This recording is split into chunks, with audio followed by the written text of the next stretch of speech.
It was one of those crisp autumn mornings in a quiet suburb of Chicago. The air carried the faint smell of fallen leaves, and the streets were alive with people going about their day. Among them was a young woman in her late 20s. She wasn't anyone extraordinary at first glance, just another person enjoying a rare day off from work. What set her apart, though, was the fact that she wasn't just an ordinary citizen. Unbeknownst to most around her, she was an undercover FBI agent working on some of the toughest cases in the country. This particular morning, she decided to take a break from the chaos of her job. Her plan was simple: visit her favorite boutique downtown to pick up a gift for her niece's birthday. She had been eyeing a cute designer handbag for weeks, and today felt like the perfect opportunity to finally buy it. Dressed casually in jeans, sneakers, and a leather jacket, she walked into the store looking relaxed and carefree. For once, she didn't have to think about surveillance or code names or dangerous criminals. It was just her, the shop, and the promise of finding something special. The boutique was small but charming, filled with racks of clothes and shelves stocked with accessories. Soft music played in the background as shoppers browsed through the items. She wandered around, running, her fingers over fabrics and examining tags. Eventually, she found herself near the front of the store, where a display of handbags caught her eye. One bag stood out, a sleek black purse with gold accents. It was exactly what she'd been looking for. Picking it up, she turned it over, in her hands, checking the price tag and admiring its design. Just then, two police officers stepped inside the store. They were both white men, dressed in full uniform, their badges gleaming under the fluorescent lights. At first, they seemed uninterested, scanning the room casually. But when their eyes landed on her, the only black customer in the store holding a high-end item, their body language changed instantly. Their faces hardened, and they exchanged a quick glance before heading straight toward her. "Put it down," one of them barked, his tone sharp and accusatory. "We've got reports of shoplifting here." She froze, confused by the sudden aggression. "What are you talking about?" she asked calmly, still holding the bag. "I'm just looking at it. I haven't taken anything." But the officers weren't listening. Instead, they began questioning her, demanding to know if she had permission to touch the merchandise. When she tried to explain that she was simply shopping, they cut her off, their voices growing louder and more aggressive. Other customers nearby stopped what they were doing, watching the scene unfold with wide eyes. One of the officers sneered, making a comment about people like her always causing trouble. His words stung, but she forced herself to stay composed. She knew better than to let emotions get the best of her in situations like this. After all, staying calm under pressure was part of her training. Still, the unfairness of the situation burned inside her. Here she was, minding her own business, and these men were treating her like a criminal based solely on the color of her skin. When they demanded to see her ID, she hesitated. Undercover agents weren't supposed to reveal their identities without good reason, especially not in public settings. Doing so could jeopardize ongoing investigations or put her life at risk. But refusing to comply only made things worse. The officers grew angrier, accusing her of being evasive and uncooperative. Before she knew it, cold metal clicked around her wrists as they handcuffed her right there in front of everyone. Humiliated and furious, she bit back tears as they led her out of the store. Customers whispered among themselves, some shaking their heads in disbelief while others avoided eye contact altogether. Outside, a small crowd had gathered, curious about the commotion. As she was placed in the back seat of a squad car, she couldn't help but wonder how quickly everything had spiraled out of control, all because she'd wanted to buy a gift for her niece. Little did the officers, or anyone else, know that this seemingly routine arrest would soon turn into something far bigger than any of them could have imagined. After being handcuffed and shoved into the back of a squad car, the young woman sat in stunned silence. Her mind raced as she tried to process what had just happened. One moment she was peacefully shopping for a gift. The next, she was being treated like a common criminal. The officers didn't even bother to explain why they were arresting her beyond vague accusations of shoplifting. There was no evidence, no witness pointing fingers, just their word against hers. The ride to the police station felt endless. She sat in the back seat, hands cuffed behind her, staring out the window at the world passing by. It was surreal. People walked their dogs, kids played on sidewalks, and life went on as if nothing unusual was happening. Meanwhile, here she was, an accomplished FBI agent with years of service under her belt, being hauled off because of the color of her skin. When they arrived at the precinct, things only got worse. The officers marched her inside, ignoring her repeated requests for answers. They led her to a small holding area where other detainees sat on hard benches, glaring or looking defeated. She was told to wait while paperwork was processed, but no one offered any explanation about what charges might be filed, or if there would even be charges at all. Hours ticked by. 4 hours, to be exact. 4 long, infuriating hours spent sitting in that cold, sterile room without food, water, or basic respect. Every so often, one of the officers would walk past, glancing at her with dismissive smirks. She could hear snippets of conversations between them, low enough to think she wouldn't catch it, but loud enough to make sure she understood the undertones. Comments about her type and how they always cause trouble. Each word felt like another slap across the face. But despite the hostility, she refused to let them see her crack. Years of training taught her to stay calm, even when everything inside screamed to fight back. So she sat there quiet and composed, plotting her next move. She knew she couldn't reveal her true identity. Not yet. Doing so could blow her cover and jeopardize months, maybe years of work. But she also knew she couldn't stay silent forever. Finally, after what felt like an eternity, she was allowed to make a phone call. This was standard procedure, something every arrested person was entitled to, though it rarely happened without a fight. When she picked up the receiver, her heart pounded as she dialed a familiar number. On the other end, someone answered almost immediately. She spoke quickly, keeping her voice steady but urgent. Within minutes, chaos erupted outside the precinct. High-ranking officials from the FBI stormed into the building, their badges flashing and authority undeniable. Leading the group was a senior official who wasted no time getting to the point. He approached the desk sergeant, demanding to see the woman who had been detained. When he spotted her still sitting in handcuffs, his expression shifted from concern to outright fury. "This is one of our agents," he announced loudly, his voice echoing through the room. "She's undercover, working on critical operations right now. Do you have any idea what you've done?" The entire station fell silent. Officers froze mid-step, unsure of how to react. Some exchanged nervous glances, while others scrambled to distance themselves from the mess. The 2 officers who had arrested her stood frozen, mouths agape as reality sank in. One of them stammered, trying to defend their actions, but his words came out jumbled and weak. No amount of excuses could undo the damage they had caused. As the cuffs were finally removed, she stood up slowly, rubbing her sore wrists. For the first time since entering the precinct, she allowed herself to meet the eyes of the officers who had wrongfully accused her. Their faces were a mix of shock, guilt, and fear. She didn't say anything, not then anyway. Instead, she turned her attention to the senior official who had come to her rescue. With a nod, she signaled that she was ready to leave. Outside, reporters had already gathered, drawn by whispers of a high-profile incident involving law enforcement misconduct. Cameras flashed as she stepped out of the building, flanked by FBI agents. Her expression remained unreadable, but inside a storm brewed. Part of her wanted to lash out, to demand justice for the humiliation she had endured.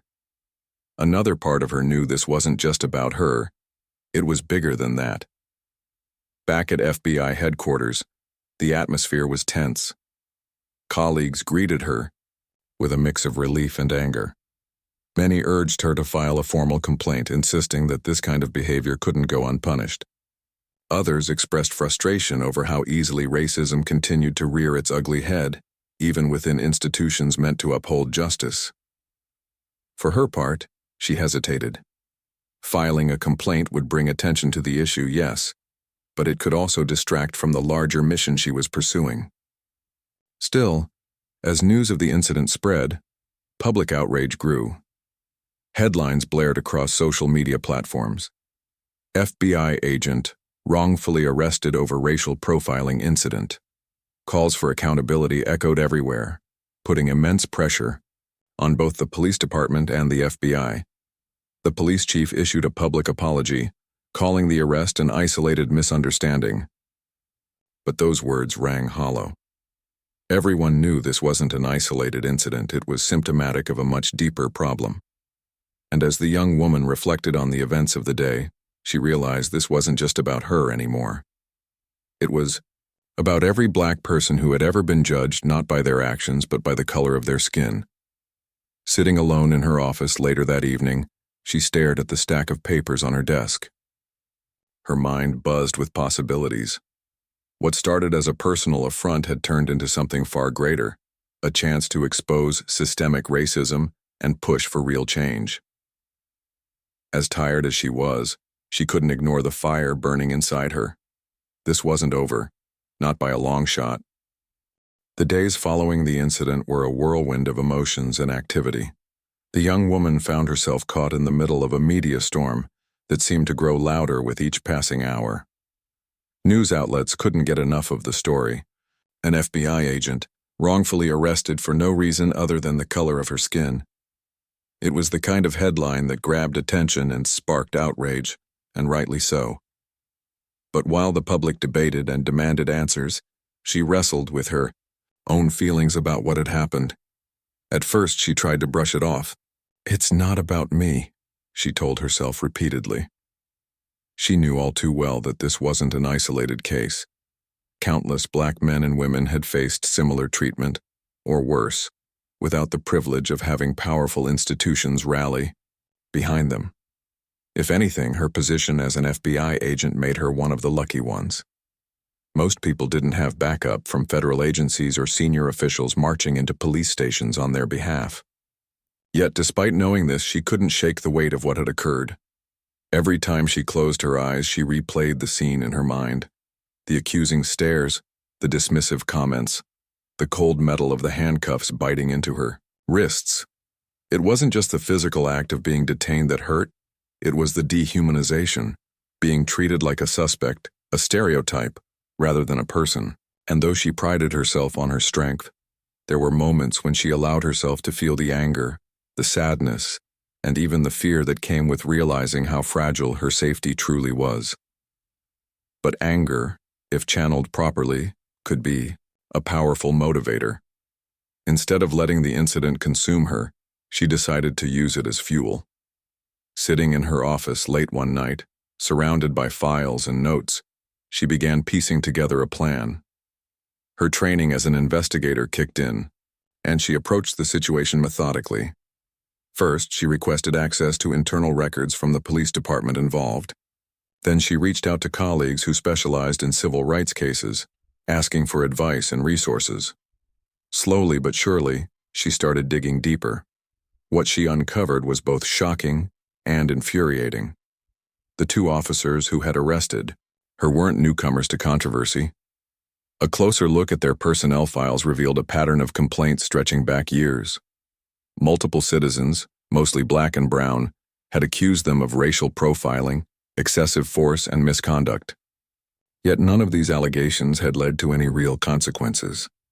Internal investigations had been conducted, sure, but they always ended with the same conclusion: no wrongdoing found. The more she dug, the clearer it became that this wasn't just about rogue cops acting out of prejudice. This was systemic. The officers' behavior was symptomatic of a larger issue within the department, a culture of impunity that protected bad actors and silenced victims. Documents showed that higher-ups routinely ignored red flags, choosing instead to sweep complaints under the rug. Politicians and city officials eager to avoid scandal turned a blind eye to the growing problem. It was a perfect storm of negligence and bias, perpetuating cycles of injustice. Determined to expose the truth, she compiled everything she found into a detailed report. Photos, testimonies, emails, and official documents, all of it painted a damning picture of institutional racism. She knew releasing this information would come with risks. Whistleblowers often faced retaliation, and speaking out could put her career and possibly her safety in jeopardy. But she also knew staying silent wasn't an option. Too many lives had already been affected. Too many voices had gone unheard. Her next move was strategic. Rather than going public immediately, she arranged a meeting with top brass from both the FBI and local law enforcement. The room was tense as she laid out her findings, slide by slide, fact by fact. Each revelation hit, like a punch to the gut. When she finished, silence hung heavy in the air. No one could deny the evidence staring them in the face.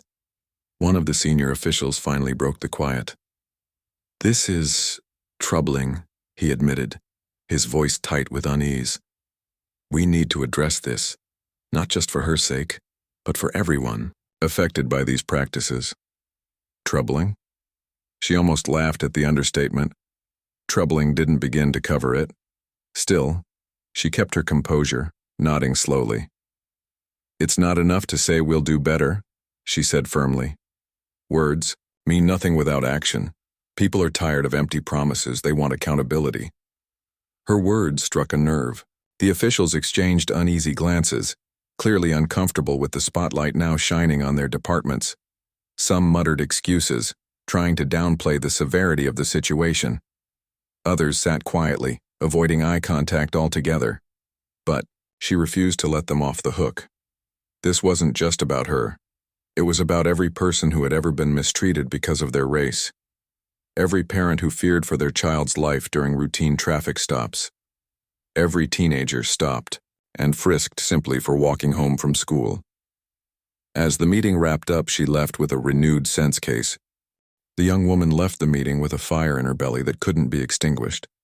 She knew the road ahead wouldn't be easy, but she also knew she had struck a nerve. The officials she'd spoken to weren't just uncomfortable. They were scared.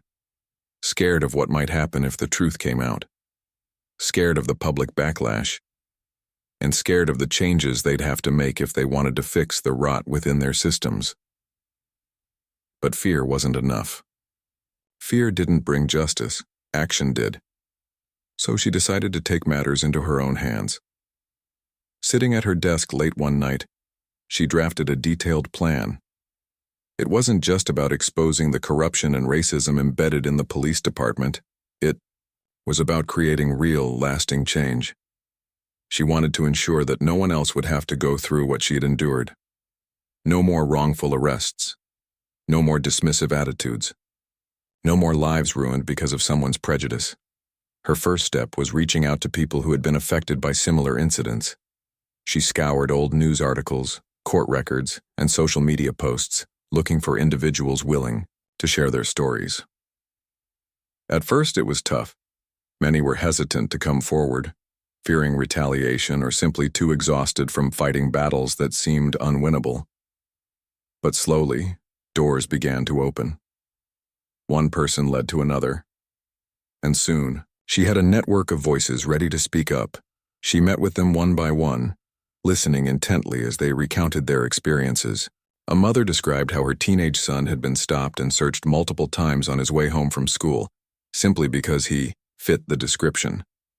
An elderly man talked about being handcuffed in front of his grandchildren during a routine traffic stop, even though he hadn't broken any laws. Each story added layers to the larger narrative she was building, a mosaic of pain, frustration, and resilience. Their courage inspired her to push harder. She spent hours organizing their testimonies, cross-referencing them with official reports, and piecing together a timeline of systemic failures. Every document, every photo, every voice became part of a growing dossier that painted an undeniable picture of injustice. By the time she finished, the evidence was overwhelming. This wasn't just a few bad apples, this was an entire orchard gone rotten. With the groundwork laid, she turned her attention to the next phase, going public. She knew the power of storytelling, especially when paired with hard facts. People needed to see the human side of the issue, the faces behind the statistics. So, she reached out to journalists, activists, and community leaders who could help amplify the message. Together, they crafted a campaign designed to shine a light on the problem while offering solutions. One of the key moments came when she secured a spot on a popular morning talk show. The host introduced her warmly, acknowledging the gravity of her story. As the cameras rolled, she sat calmly, her posture confident yet approachable. When asked about her experience, she didn't hold back. She spoke plainly, using simple language that anyone could understand. "I'm not here to talk about me," she said, leaning forward slightly. "What happened to me isn't unique. It happens every single day to black men, women, and children across this country. They're treated like suspects before they've even done anything wrong. Their dignity is stripped away and their lives are put at risk, all because of the color of their skin." Her words resonated deeply. Viewers called in, sharing their own stories of discrimination and profiling. Social media lit up with hashtags supporting her cause. For the first time, many people outside marginalized communities started to grasp the scope of the problem. Conversations shifted from denial to acknowledgement, from indifference to action. Encouraged by the response, she pressed on. She attended town hall meetings, speaking directly to citizens and policymakers alike. She emphasized the importance of accountability, not just punishing individual officers, but reforming the systems that allowed such behavior to flourish unchecked. She advocated for better training, stricter oversight, and independent review boards to handle complaints against law enforcement. Most importantly, she stressed the need for empathy. Change starts with seeing each other as human beings, she told a packed auditorium during one particularly emotional event. Not stereotypes, not threats, human beings with families, dreams, and rights. Until we can do that, nothing will improve. Her efforts paid off. Lawmakers began drafting legislation aimed at addressing racial profiling and police misconduct. Community groups organized rallies and marches, demanding justice and transparency. Even some members of law enforcement stepped forward, admitting the flaws in their ranks and pledging to work toward reform. But amidst the progress, challenges remained. Critics accused her of exaggerating the problem or playing the victim card. Some claimed she was trying to undermine law enforcement entirely, which couldn't have been further from the truth. She respected good cops, those who served honorably, and genuinely cared about protecting their communities. What she opposed was the culture of silence that protected the bad ones. Through it all, she stayed focused.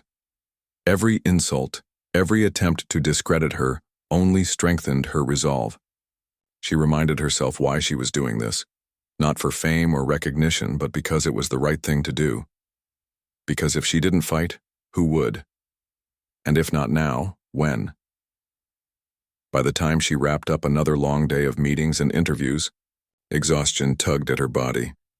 But as she looked out the window of her car, watching the city lights blur past, she felt a sense of hope.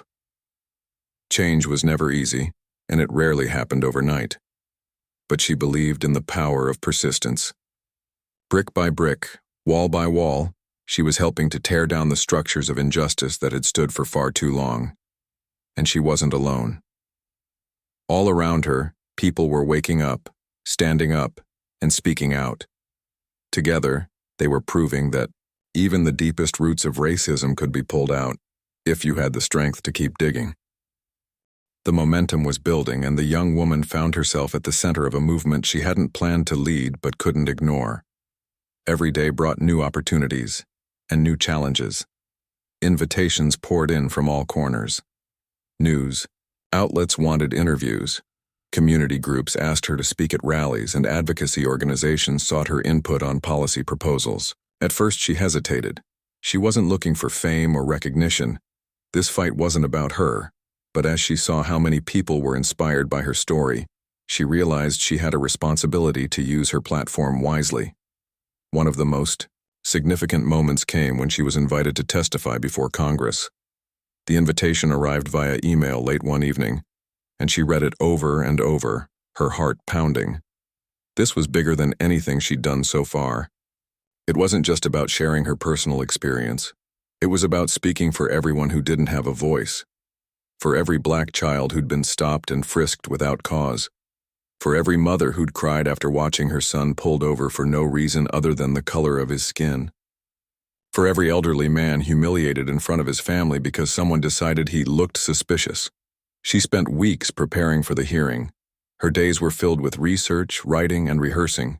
She pored over documents, revisiting the testimony she'd collected and the evidence she'd uncovered. She practiced her speech in front of the mirror, tweaking each word until it felt just right. She wanted her words to resonate, not just with lawmakers, but with anyone watching. She needed them to feel the weight of what she was saying. When the day finally arrived, she dressed carefully, choosing an outfit that exuded professionalism and strength. As she walked into the congressional chamber, cameras flashed and murmurs rippled through the crowd. Reporters jostled for position, eager to capture her every move. Colleagues from the FBI sat quietly in the audience, their expressions unreadable but supportive. She took her seat at the witness table, flanked by other advocates for justice reform. Despite the pressure, she remained calm, focusing on the task ahead. The room fell silent as the chairperson introduced her. When it was her turn to speak, she stood up slowly, drawing a deep breath. For a moment, she scanned the faces around, her lawmakers, activists, reporters, and ordinary citizens watching live streams from home. Then she began. "I'm here today not just as an FBI agent, but as a Black woman who has experienced firsthand the devastating effects of racial profiling," she said, her voice steady but filled with emotion. "What happened to me isn't unique. In fact, it's disturbingly common. Across this country, people of color are targeted, harassed, and dehumanized by law enforcement simply because of the way they look." She paused, letting her words sink in. Some lawmakers shifted uncomfortably in their seats while others nodded solemnly. She continued, recounting the details of her arrest, the dismissive comments, the cold metal of the handcuffs, the humiliation of being treated like a criminal without evidence. But she didn't stop there. She wove in the stories of others she'd met along the way. The teenage boy stopped repeatedly on his way to school, the grandmother detained during a grocery run, the father pulled over while driving his children home from soccer practice. These aren't isolated incidents, she emphasized, her tone firm. They're part of a pattern, a system designed to marginalize and oppress. And until we confront that truth, nothing will change. As she spoke, she could see the impact her words were having. Some lawmakers scribbled notes furiously, while others leaned forward, visibly moved. A few wiped away tears. By the time she finished, the room erupted in applause. Strangers approached her afterward, thanking her for her courage and vowing to support the cause. Even some skeptical politicians admitted they'd been forced to rethink their stance on policing reform. But the work didn't end there. Testifying before Congress was just one step in a much longer journey. Back home, she threw herself into organizing grassroots efforts.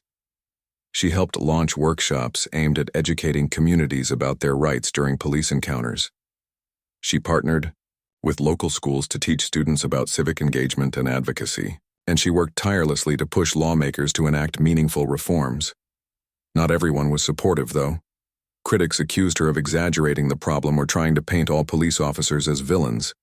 Trolls flooded her social media accounts with hateful messages, questioning her motives and attacking her character. Some even suggested she should stick to her day job instead of meddling in politics. At times, the negativity wore her down. There were nights when she lay awake, replaying the cruel comments in her mind. But she refused to let them break her spirit. Instead, she focused on the positive responses, the flood of messages from people thanking her for giving them hope, the hugs from strangers who told her she'd change their lives, the growing sense of solidarity among those fighting for justice. Her resilience paid off. Slowly but surely, progress began to take shape. Lawmakers introduced bills aimed at addressing racial profiling and increasing accountability within law enforcement. Police departments started implementing new training programs focused on cultural sensitivity and de-escalation tactics. Community leaders organized town halls where residents could voice their concerns directly to officials. None of it happened overnight, but the seeds of change were planted. Through it all, she stayed grounded, reminding herself why she'd started this journey in the first place. One evening, as she sat alone in her apartment, she reflected on how far she'd come. She thought about the little girl she used to be, the one who dreamed of becoming an FBI agent because she wanted to protect people and make a difference. Back then, she never imagined she'd find herself leading a national conversation about race and policing. But here she was, standing tall despite the odds. She smiled faintly, thinking about the road ahead. There was still so much work to do, so many battles to fight. But she knew she wasn't alone. All around her, people were rising up, refusing to accept the status quo. Together, they were proving that change was possible, even in the face of seemingly insurmountable challenges. And as long as she had breath in her body, she vowed to keep pushing forward. Because justice wasn't just a goal, it was a promise. And she intended to keep it. The whirlwind of attention and advocacy began to settle, but the young woman knew this was no time to rest. She had achieved something remarkable, shining a light on systemic racism within law enforcement. But she also understood that real change required more than speeches or headlines. It needed action, consistency, and long-term commitment. So instead of stepping back into the shadows, she decided to build something lasting. An organization dedicated to empowering marginalized communities and reshaping the future of law enforcement. Her idea was simple yet powerful. If people from underrepresented backgrounds were given opportunities to join fields like policing, intelligence, and public service, they could bring fresh perspectives and help dismantle the biases embedded in these systems. With this vision in mind, she founded a nonprofit aimed at training and mentoring young people of color for careers in law enforcement and government agencies. The program wasn't just about recruitment, it was about creating leaders who would advocate for fairness, accountability, and equity from within the system. At first, launching the organization felt overwhelming. There were endless logistics to figure out: securing funding, finding mentors, designing curriculum, and building partnerships with local schools and community groups. But she tackled each challenge head-on, pouring every ounce of energy into making her dream a reality. Her FBI colleagues rallied around her, volunteering their expertise and connections. Friends and supporters donated resources, spreading the word far and wide. Slowly but surely, the pieces fell into place. The first cohort of participants arrived bright-eyed and eager, ready to learn.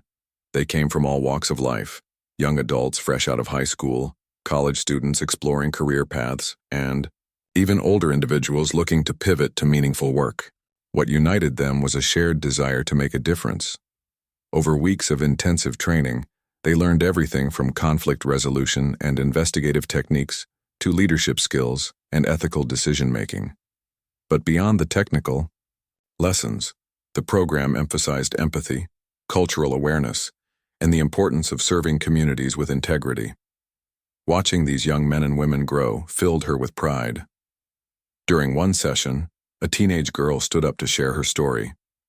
She spoke about growing up in a neighborhood where police sirens were as common as birdsong, where fear of encounters with officers overshadowed daily life.